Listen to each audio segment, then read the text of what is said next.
మేము ఈరోజు ఇలిగం గ్రామానికి కాంగ్రెస్ పార్టీ లోక్సభ ఆదిలాబాద్ అభ్యర్థి సుగుణ గారి ప్రచార నిమిత్తం ఇక్కడికి రావడం జరిగింది. మీ అందరికీ తెలుసు, కాంగ్రెస్ పార్టీ దేశం కోసం త్యాగాలు చేసినటువంటి పార్టీ. ఇందిరాగాంధీ గారి ప్రాణం కూడా త్యాగం జరిగింది. మరి అదేవిధంగా రాజీవ్ గాంధీ గారి ప్రాణం కూడా దేశ సేవలనే పోయింది. అంతేకాకుండా ఎందరో మంది కాంగ్రెస్ పార్టీ నాయకులు ఈ భారతదేశానికి స్వాతంత్రం కోసం తమ ప్రాణాన్ని త్యాగం చేయడం జరిగింది. మరి జైళ్లలో కొన్ని నెలల తరబడి మగ్గడం జరిగింది. కానీ ఈరోజు మన దేశానికి పరిపాలిస్తున్నటువంటి భారతీయ జనతా పార్టీ అది స్వాతంత్ర ఉద్యమంలో ఎన్నడూ పాల్గొన్నటువంటి మూలాలు లేవు. వాళ్ళు ఆర్ఎస్ఎస్ కు సంబంధించినటువంటి దానికి అనుబంధ అది శాఖ, కానీ ఆ ఆర్ఎస్ఎస్ లో ఉన్నటువంటి వాళ్ళు స్వాతంత్ర ఉద్యమంలో ఎన్నడూ కూడా వాళ్ళు పాలు పంచుకోలేదు. ఇది మనం గుర్తించుకోవాల్సిన అవసరం ఉన్నది. కానీ ఈనాడు వాళ్ళు చేస్తున్నది ఏంటంటే, ఈ భారతదేశంలో మతం, కులం వాటిని రెచ్చగొట్టి ఓట్లను కొనడానికి ప్రయత్నం చేయడం జరుగుతుంది. కొంతమందినైతే శ్రీరాముడి పేరట సోషల్ మీడియాలో పెట్టుకుంటూ రకరకాల ప్రచారం చేయడం జరుగుతున్నది. జవహర్ లాల్ నెహ్రూ ముస్లిం అని, మరి మహాత్మా గాంధీ ఎక్కడికి వెళ్ళి దేశం 3 ముక్కలైందని ఈ రకంగా ప్రచారం చేయడం జరుగుతుంది. అయితే నేను అడుగుతున్నాను నరేంద్ర మోడీ గారిని, మోడీ గారు, మీరు శ్రీరాముడిని ఆదర్శంగా తీసుకొని రామరాజ్యాన్ని స్థాపిస్తామన్నారు.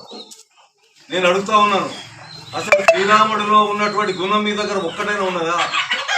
శ్రీరాముడు తన భార్య అయినటువంటి సీత గురించి ఎంతటి ప్రేమతో ఉన్నాడు. కానీ మీరు మీ సతీమణినే మీ వెంబడి ఉంచుకోవడం లేదు. ఎందుకు? కనీసం మీ అమ్మ చనిపోతే మీ భార్యను చావుద అంత్యక్రియలకు కూడా రానివ్వతున్నటువంటి పరిస్థితి మీరు తీసుకొచ్చింది.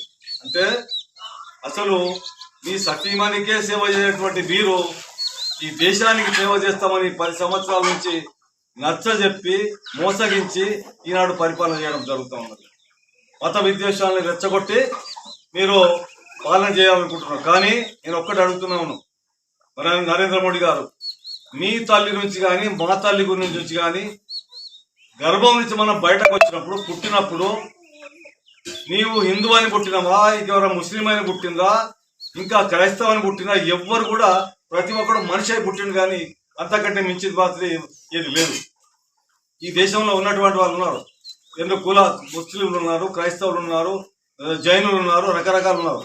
కానీ వాళ్లకు ఈ దేశంలో పుట్టినప్పుడు ఈ దేశంలో హక్కు లేదా అని అడుగుతున్నారు.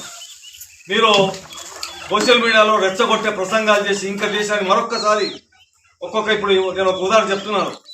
ఇక్కడ తెలంగాణలో రెడ్డిల రాజ్యం, మహారాష్ట్రలో మరాఠా రాజ్యం, కన్నడలో లింగాయత్ రాజ్యం స్థాపించాలనుకుంటున్నారా? రేపటి దేశం ఈ రకంగా వెళ్తే దేశం ఎన్నో ముక్కలు అయిపోతుంది. మన శత్రు రాజ్యాలు ఉన్నాయి, పక్కన పాకిస్తాన్ ఉన్నది, అమెరికా ఉన్నది, చైనా ఉన్నది, బంగ్లాదేశ్ ఉన్నది.